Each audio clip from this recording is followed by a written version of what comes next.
ದೇವಸ್ಥಾನಕ್ಕೆ ಎಷ್ಟೋ ಜನಕ್ಕೆ ಹೋಗಲಿಕ್ಕೆ ಆಗದೇ ಇರ್ಬೋದು. ಯಾಕೆಂದರೆ ಯಾರು ಅಶಕ್ತರಿದ್ದಾರೆ ಅಂಥವರೆಲ್ಲ ದೇವಸ್ಥಾನಕ್ಕೆ ಹೋಗಿ ಅಲ್ಲಿ ಭಗವಂತನ ದರ್ಶನ ಮಾಡಿದರೆ ಸಾಕು, ಪೂಜೆ ಮಾಡಿದ ಫಲವೇ ಸಿಗುತ್ತೆ.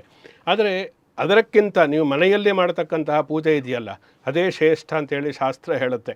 ನೀವು ಮನೆಯಲ್ಲಿ ಮಾಡತಕ್ಕಂಥ ಏಕಾಗ್ರತೆಯಿಂದ ನೀವು ಕುಳಿತುಕೊಂಡು ಪೂಜೆಯನ್ನು ಮಾಡ್ತೀರಲ್ಲ, ಅದು ದೇವಸ್ಥಾನಕ್ಕೆ ಹೋಗುವುದಕ್ಕಿಂತ ಶ್ರೇಷ್ಠವೇ. ನೀವು ಭಗವಂತ ಇಬ್ಬರೇ ಇರಬೇಕು. ಬೇರೆ ಯಾರೋ ಒಂದು ಮಧ್ಯದಲ್ಲಿ ಬಂದಾಗ ನಿಮಗೆ ಆ ಏಕಾಗ್ರತೆ ಅನ್ನತಕ್ಕಂಥದ್ದು ಬರುವುದಿಲ್ಲ. ಬೇಕಾದರೂ ಪ್ರತಿಯೊಬ್ಬರು ಪ್ರಯತ್ನವನ್ನು ಮಾಡಿ ನೋಡಿ. ದೇವಸ್ಥಾನಕ್ಕೆ ಹೋದರೆ ಭಗವಂತನ ಮೇಲೆ ಭಕ್ತಿ ಜಾಸ್ತಿ ಬರುತ್ತಾ, ಮನೆಯಲ್ಲಿ ದೇವರ ಮನೆಯಲ್ಲಿ ಏಕಾಗ್ರತೆ ಅಂತ ಕುಳಿತುಕೊಂಡು ಪೂಜೆಯನ್ನು ಮಾಡಿದರೆ ಏಕಾಗ್ರತೆ ಬರುತ್ತೆ ಅನ್ನತಕ್ಕಂಥದ್ದು ಪ್ರಾಕ್ಟಿಕಲ್ಲಾಗಿ ನೀವು ಮಾಡಿ ನೋಡಬಹುದು.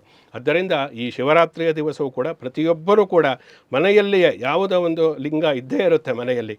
ಆ ಲಿಂಗ ರೂಪದ ಇಲ್ಲದೇ ಇದ್ದರೆ ಲಿಂಗವನ್ನು ನಾವು ತಯಾರು ಮಾಡಿ, ಪಾರ್ಥಿವ ಲಿಂಗ ಅಂತ ಹೇಳಿ ಹೇಳ್ತಾರೆ, ಮೃಣ್ಮಯ ಅಂದರೆ ಹುತ್ತದ ಮಣ್ಣಿನಿಂದ ಈಶ್ವರನ ಲಿಂಗಕ್ಕೆ ಪೂಜೆಯನ್ನು ಮಾಡುವುದಕ್ಕೆ ಶಿವರಾತ್ರಿಯಲ್ಲಿ ವಿಶೇಷವಾದಂತಹ ಮಹತ್ವವನ್ನು ಹೇಳಿದ್ದಾರೆ.